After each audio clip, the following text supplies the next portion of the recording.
Her name was Evelyn Hart. The cadence of it carried both softness and steel, much like the woman herself. She had been born in a small town where trains still thundered through at dawn and the church bells marked the passing of each Sunday. The world seemed too narrow for her even as a girl. She had watched her father come back weary from the factory and her mother scrub her hands raw at the sink. "There must be more," she would whisper into the wind outside her bedroom window. The call came in uniforms, in banners, in the far-off stories of women who had once stepped beyond expectation and into the ranks of service. She was 20 when she walked into the recruiting station, the sun pressing hot against her back, the weight of decision sitting firmly on her shoulders. The room smelled faintly of dust and ink. Posters lined the walls, their bold colors promising honor and belonging. Evelyn did not go there seeking glory.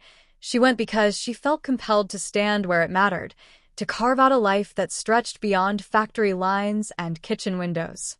Boot camp was a blur of shouted orders and aching muscles. Her hands blistered, then hardened. At night she would lie on the narrow cot, listening to the distant hum of generators and the shuffle of restless bodies, and wonder if she belonged. Some doubted her, their voices sharp and dismissive. "She won't last." But Evelyn did not shrink. She learned to carry weight twice her own, to march until the soles of her boots burned, to stare down doubt with steady eyes.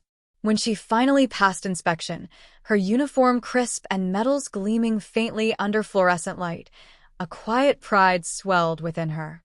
Her first deployment carried her far from home, into a land where the air smelled of dust and cordite, where the horizon seemed endless and the days stretched without promise. She remembered the first time the ground shook under her boots, the low thud of distant fire rumbling through her chest. Fear clung to her, sharp and cold, but so too did determination. She wrote letters when she could, short, neat lines folded carefully, smelling faintly of ink and sweat.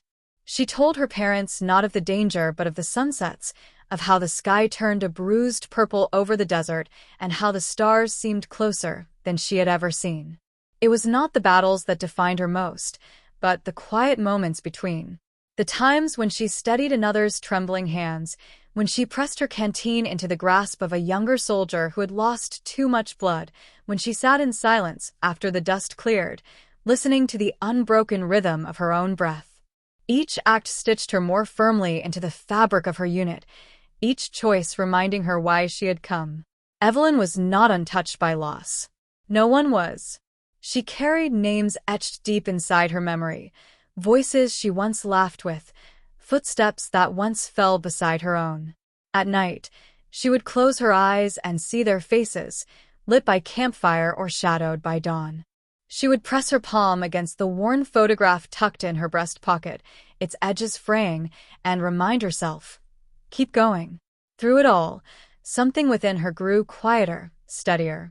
Where once she had been eager to prove herself, now she moved with a calm resilience, a sense of belonging not given by medals or ranks, but by the shared weight of sacrifice. She found strength in small rituals, polishing her boots until they caught the morning light, folding her uniform with precision, whispering a prayer before each mission. Years passed, each leaving their mark upon her body and her spirit. Her hair, once chestnut and wild, now carried threads of silver. Her hands bore calluses that no cream could smooth away. Yet behind her eyes was a depth that could not be taught, a reservoir of experience, of endurance, of love for those who had walked beside her. When she finally returned home, the world seemed smaller, quieter. The same church bells rang, the same trains thundered through the town. But Evelyn was no longer the girl who had once whispered for more. She was a veteran now, carrying the weight of memories that had shaped her into something both fragile and unbreakable. On autumn mornings, she would sit on her porch, the crisp air filling her lungs, the scent of fallen leaves rising around her. She watched the children of the neighborhood play in the street, their laughter echoing like a song she thought she had forgotten. Sometimes she would touch the medals resting in their box, not with pride alone but with reverence, for they were reminders of both cost and courage. She never spoke much of what she had seen. But those who knew her could sense it, in the way she listened deeply, in the way she carried herself with dignity, in the gentle firmness of her voice. She had become a woman who held both sorrow and strength in equal measure, who had faced the edge of fear and returned with compassion intact. Evelyn's story began not with grandeur, but with the simple belief that one life could matter beyond its own walls. It began with a step into the unknown, with a hand steadying a trembling heart, with courage that grew in silence.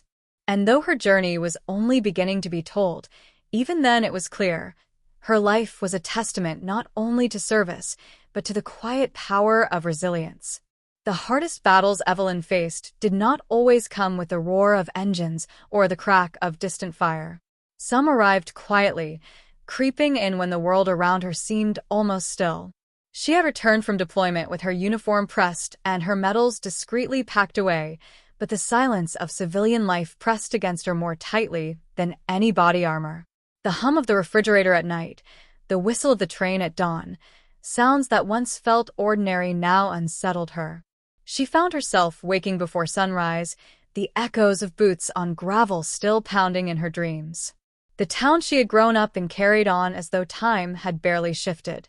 Neighbors waved kindly, store clerks asked after her parents, and children rode bicycles down the cracked sidewalks. Yet Evelyn felt a distance between herself and the world she had re-entered, as if she were watching it all unfold from behind glass. She longed for the closeness of her unit, for the unspoken understanding in their shared glances, for the simple fact that none of them ever had to ask why she was quiet. They already knew. At first, she tried to fit herself neatly back into the rhythm of things. She found work at the county office, filing papers, answering phones, and smiling when someone thanked her for her service. But the walls felt too narrow, the fluorescent lights too sharp. She would grip her pen, knuckles whitening, when sudden noises cracked the air outside. One day, when fireworks burst over town for the holiday parade, she pressed her hands over her ears, heart thundering, eyes fixed on the pavement until the sky was quiet again. Friends she had known since childhood tried to bridge the gap. They invited her for dinners, for gatherings where the laughter spilled late into the night. Evelyn went, and she smiled, and she nodded at their stories of promotions, engagements, children. Yet she carried another world within her, one of dust storms, of whispered prayers in the dark, of names etched forever into her memory. There were times she felt like a guest in her own life, welcome, but not wholly belonging. The greatest struggle, though, lay not in what others saw, but in what Evelyn kept hidden. The grief she carried was not sharp and sudden, it was heavy and constant, like a stone she could not set down. She remembered the young medic who once handed her a ration bar with a grin, only to be gone by the next dawn. She remembered the friend who promised they'd go home together and never kept that promise. These memories returned without warning, carried on the scent of diesel fuel or the slam of a car door. Evelyn bore it quietly. She wrote in a notebook at night, her handwriting neat but pressed too hard into the paper, as though carving the words would release them from her chest. She walked the back roads of town until her feet ached, searching for silence in the rustle of trees and the steady rhythm of her own breathing. Sometimes she stopped by the cemetery on the hill, where the air was still and the stones stood like soldiers at eternal rest. She would place her hand on the cool granite, whisper a name, and leave without ceremony. There were moments, however, when light broke through. Once, while volunteering at the local school, she noticed a girl staring at the patch on her sleeve. The child's eyes were wide, curious, and reverent all at once. "Were you really a soldier?" the girl asked softly. Evelyn nodded. The girl smiled and said, "Then you're the bravest person I know." The words lodged deep within Evelyn, not as pride, but as a quiet balm. Still, the path forward was uneven. Some days she rose strong, shoulders squared, purpose steady. Other days she lingered on the porch, watching the world move without her. The weight of her service, the things she had seen and carried, did not vanish with time. They lived inside her, reshaping who she was, challenging her to find meaning where silence often threatened to swallow her whole. Yet Evelyn endured, not by pushing the memories away, but by learning to carry them with grace. She discovered solace in small acts of kindness, helping an elderly neighbor lift groceries, tending the garden behind her parents' home, writing letters to younger veterans just beginning their own transitions. In these gestures, she found echoes of the camaraderie she had once known, the reminder that service did not end with deployment. It lived on in the way she touched others' lives, quietly and steadily. One evening, as autumn leaves fell in amber swirls, Evelyn sat with her notebook open, the words slow but certain. She paused, letting the quiet stretch, then wrote, "I am still here. And that must mean something." The sentence trembled on the page, not as a declaration but as a truth she was only beginning to believe. The struggle was far from over, but within it lay the faint shape of resilience, fragile, imperfect, but undeniably present. As the light dimmed and the first stars glimmered above, Evelyn closed the notebook gently, her fingers lingering on the worn cover. The world outside her window was quiet, and for the first time in a long while, she let herself breathe fully, deeply, as if drawing strength from the very air. The invitation arrived on a crisp morning, tucked into an envelope with neat lettering and a faint scent of ink.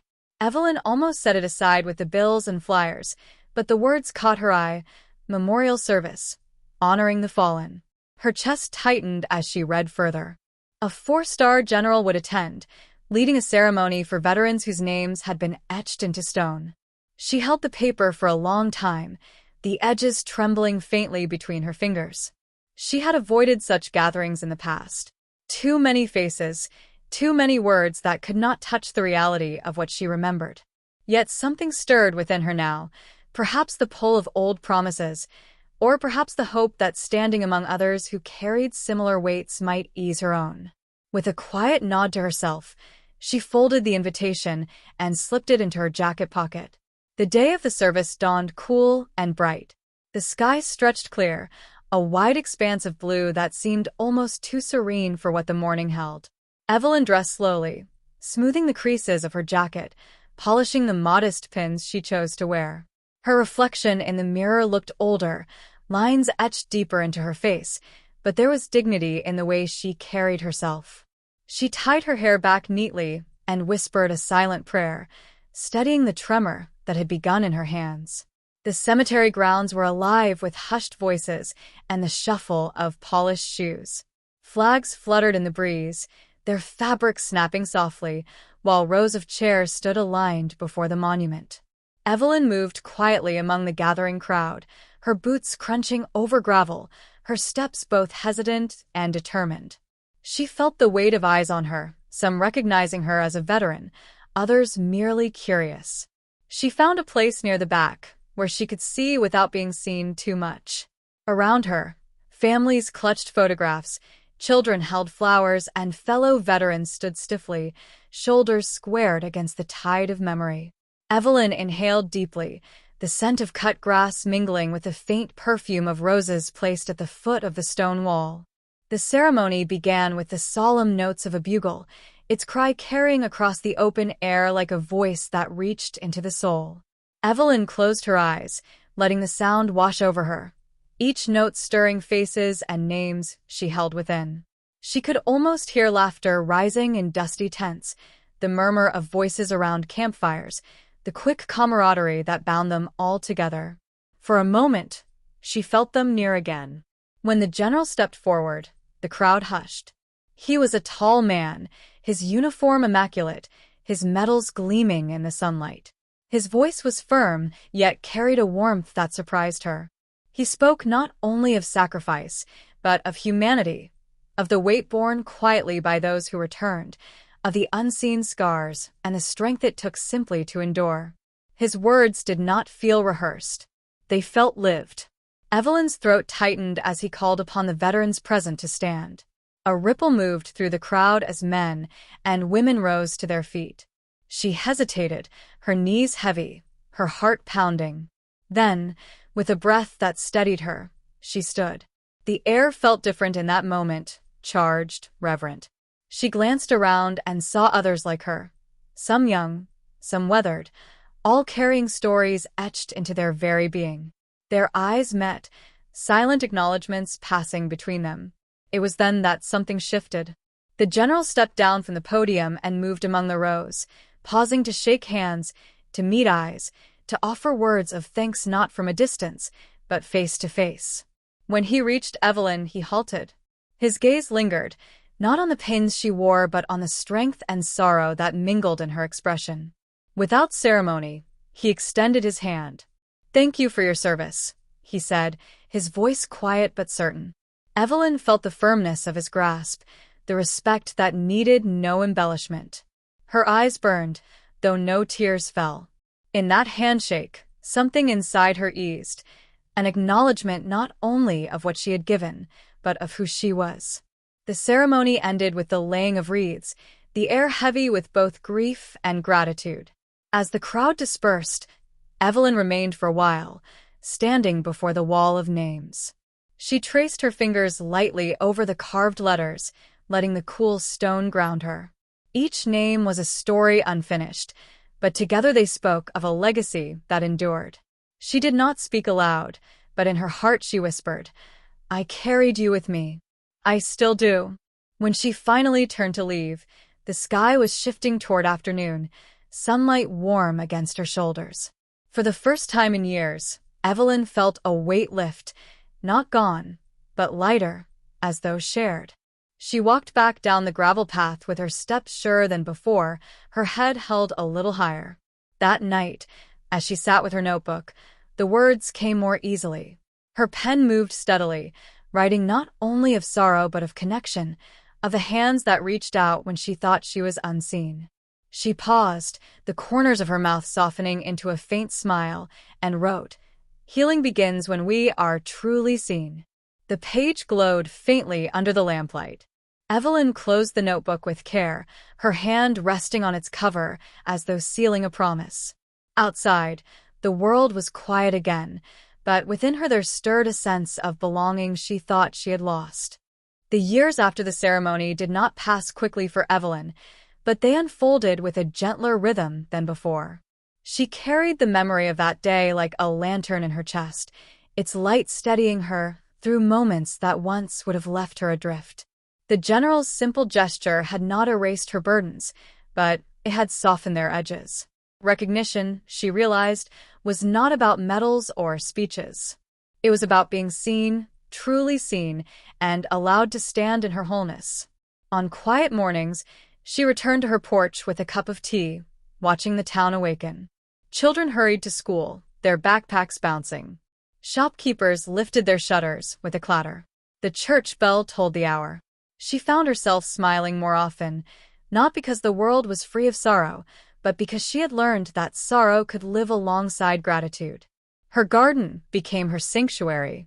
Rows of marigolds and lavender lined the fence, their colors bright against the weathered wood. She pressed her hands into the soil, feeling its cool weight between her fingers, grounding her in the present. As seedlings grew and blossoms opened, Evelyn often thought of those she had lost, how life continued, tender and resilient, even after fire. Some mornings, a breeze would rustle the leaves, carrying the faint scent of earth and flowers, and she would close her eyes, letting the moment wash over her like a prayer. Neighbors began to seek her out, not for stories of battle, which she rarely told, but for the quiet wisdom she carried. She listened more than she spoke. When a young mother wept on her porch over the sudden loss of her husband, Evelyn simply held her hand, steady and unflinching, until the tears ebbed. When a teenager spoke of leaving town to find something bigger, Evelyn offered a smile and said only, "Go. And remember you're stronger than you know." Her words, few but heartfelt, left their mark. In time, Evelyn found herself invited to speak at the local school each Veterans Day. At first, she hesitated. She had never sought attention, never wanted her service turned into spectacle. But she also knew that silence sometimes built walls where bridges were needed. The first time she stood before the rows of students, the gymnasium filled with their shifting feet and curious eyes, her heart beat hard in her chest. She began simply, "My name is Evelyn Hart. I wore a uniform once, and I stood beside people who gave everything they had. She did not describe battles or strategy. Instead, she spoke of friendship forged in hardship, of moments of kindness amid chaos, of the courage it took not just to face danger, but to face the days that followed. When she finished, the room was quiet, the kind of quiet that felt reverent. A young boy raised his hand and asked, "Were you ever scared?" Evelyn paused, then nodded. "Yes," she said softly. "And being scared doesn't mean you're weak. It means you're human. What matters is what you do anyway." Those words echoed within her long after the assembly ended. She realized then that her story did not belong to her alone. It was part of something larger, something that could offer guidance and hope to others navigating their own struggles. Sharing did not diminish her. It connected her. Evenings often found her at the cemetery on the hill, where the setting sun cast long shadows across the rows of stone. She walked slowly between them, pausing at familiar names, laying a hand gently on the cool granite. Sometimes she spoke aloud. Other times she remained silent, but always she left with a renewed sense of purpose. The living owed the fallen more than remembrance. They owed them lives lived with integrity, compassion, and courage. One autumn day, as leaves spiraled down in golden drifts, Evelyn sat with her notebook again. The pages were filled now, not only with fragments of grief, but with reflections, moments of clarity, small joys she had gathered like pebbles along a long road. She wrote, "Strength is not the absence of pain. It is learning to walk forward with it and still choosing kindness." She let the words settle, then closed the notebook with a sense of completion. That evening, as twilight deepened, she stood at her porch rail and looked toward the horizon. The air was cool, carrying the faint scent of smoke from chimneys, the sound of children's laughter drifting through the streets. Her hands rested calmly against the wood, no tremor in them now. Evelyn's heart remained, as she always had, both fragile and unbreakable. She had borne the weight of war, of silence, of memory, and yet she had not been diminished. Instead, she had been shaped into someone who carried her scars with grace, who turned her solitude into compassion for others. As the first stars emerged in the deepening sky, she whispered to herself, not as a vow but as an acknowledgement, "I am still here." And that is enough. And so Evelyn's journey, marked by hardship and illuminated by resilience, became more than her own. It became a quiet beacon for those who struggled unseen, a reminder that healing does not always arrive in triumph, but often in small, steady steps toward the light. Winter came softly that year, dusting Evelyn's town with snow that clung to rooftops and sparkled under lamplight. She woke each morning to the hush of a world wrapped in white, the air crisp and sharp against her skin. From her porch, she watched children carve paths through the drifts, their laughter piercing the quiet, and she felt a warmth in her chest that had nothing to do with the blanket around her shoulders. Time had slowed for her. The days were gentler now, each one a rhythm of small routines. Tea brewing in the kitchen, the garden resting beneath frost, her notebook filling with careful words. Yet even in the stillness, Evelyn sensed movement. It was not the rush of battles past, but a quiet current carrying her forward. She had begun to understand that her story was not finished, even as the years gathered behind her.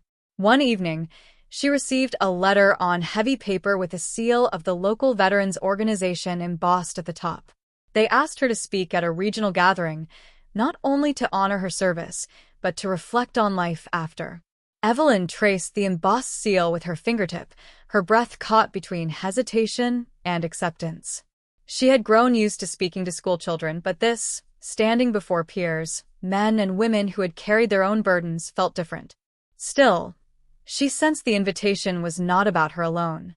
It was about all of them, about weaving their shared silence into something that could be heard. The hall was crowded on the evening of the event. Rows of chairs filled with veterans in faded caps and polished uniforms, families holding photographs, young recruits standing stiffly at attention. Evelyn sat quietly until her name was called. She rose, smoothing her jacket, her heart steady in her chest. As she stepped onto the stage, the soft murmur of voices hushed. She began not with grandeur, but with honesty. Her voice was low, deliberate, carrying the weight of lived truth. "We all come home with stories," she said. "Some are too heavy to speak. Some linger in silence for years. But silence does not mean weakness. It means we are still finding the words." She spoke of nights when the quiet had felt unbearable, of mornings when grief pressed like armor against her chest. She spoke of the turning point, the simple handshake, the recognition that had eased something inside her. And she spoke of what had come after. The garden, the children's questions, the small acts of kindness that tethered her to the present. As her words unfolded, she saw heads bow in recognition, shoulders soften. Some wiped their eyes. Others clenched their hands tightly in their laps. When she finished, the room remained still for a breath, then filled with quiet applause, not loud, not raucous, but steady and reverent, like rain tapping on a roof. Evelyn felt no triumph, only a sense of shared release, as though the silence had been broken for all of them, if only for a moment. Afterward, as people filed past to shake her hand, one woman lingered. She was younger, her hair pulled neatly under a cap, her uniform new and stiff. Her voice trembled as she said, "I'm just starting out.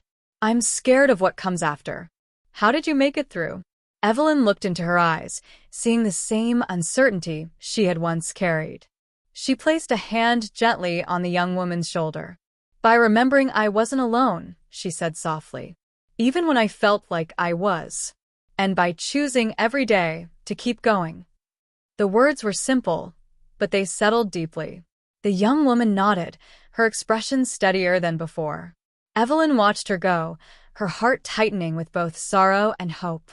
That night, when Evelyn returned home, the snow had begun again, flakes drifting under the streetlights like slow-falling stars. She paused at her porch, letting the cold kiss her cheeks, her breath rising in white clouds. She thought of the young woman, of the faces in the hall, of the lives still unfolding with all their fears and strength. For the first time, she felt that her story was not hers to carry alone. It belonged to a larger fabric, woven with countless others. In the days that followed, Evelyn began to write more intentionally. Not just reflections, but lessons, fragments of wisdom she hoped might endure beyond her. She filled pages with memories of resilience, with words she wished someone had spoken to her when she was young and uncertain. She did not write for recognition, but for legacy, for the chance that her voice might guide someone else through their own silence. On a late winter morning, as sunlight spilled through frost-coated windows, she closed her notebook and rested her hand on its cover. Her fingers no longer trembled. She whispered to herself, almost as if speaking to those who had walked beside her long ago, "Your stories live through me, and mine will live through others." She stepped outside, the snow crunching beneath her boots, the air clear and bright. Above her, the sky stretched wide and endless, carrying both memory and promise. Evelyn lifted her gaze, her breath steady, her heart at peace. The world around her was quiet, but within her was a resonance, an unbroken line of courage, sorrow, and hope stretching from past to future. She was not alone, and she never had been. And in that truth, Evelyn Hart found her legacy. Spring unfolded gently, softening the sharp edges of winter with tender blossoms and the scent of wet earth. Evelyn rose early most mornings, her steps slower but her gaze still searching, attentive. She often lingered by the garden fence, watching as new shoots pushed through soil that had slept for months. Their quiet persistence spoke to her, reminding her that life's beauty often arrived in silence, steady and unannounced.